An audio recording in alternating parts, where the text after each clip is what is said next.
I now call on the representative of World Association of Girl Guides and Girl Scouts.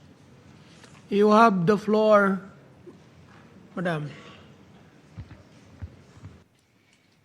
Today I represent the World Association of Girl Guides and Girl Scouts, but more importantly, the Young Women's Caucus of CSW 58, jointly coordinated by the World YWCA and the World Association of Girl Guides and Girl Scouts. Your Excellencies, ladies and gentlemen, the world stands at a critical juncture. While the MDGs played an important role in global poverty reduction, a disproportionate amount of women and girls have been left behind.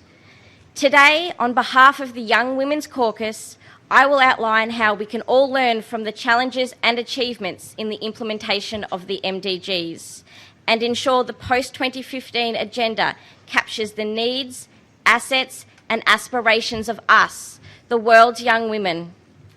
Adolescent girls are the world's most economically vulnerable group. Persistent discrimination and entrenched gender disparities remain a major driver of poverty for these young women. Even in the 21st century, we still face significant gender-based violence, with half of all sexual assaults committed against girls under the age of 16. We still face higher rates of HIV infection, unwanted pregnancies, child, early and forced marriage, and harmful traditional practices such as female genital mutilation. Girls and young women face the double discrimination of their sex and age, but this is exacerbated for marginalised groups such as young women living with disabilities, LGBTQI communities, and those living in conflict zones, amongst others. This is not acceptable. The Young Women's Caucus calls for a standalone goal on gender equality and empowerment that adopts a life cycle approach, as well as gender to be mainstreamed under all other goals.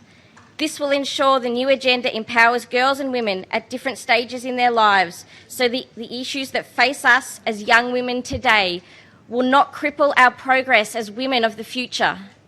We must eliminate violence against girls and women, including harmful traditional practices. Have equality in meaningful decision-making at all levels, in both political, social and economic arenas and in the private domain. Have access to quality education at all levels, including non-formal education.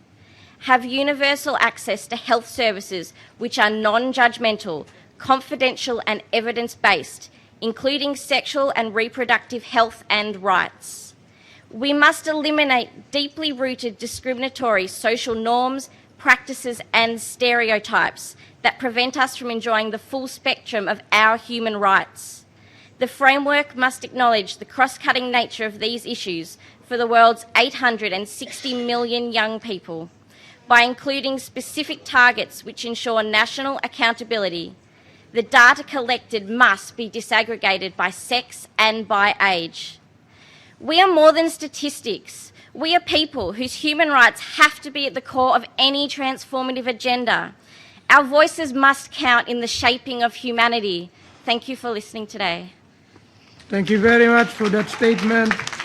And I'm aware of paragraph 7 that you're really interested in.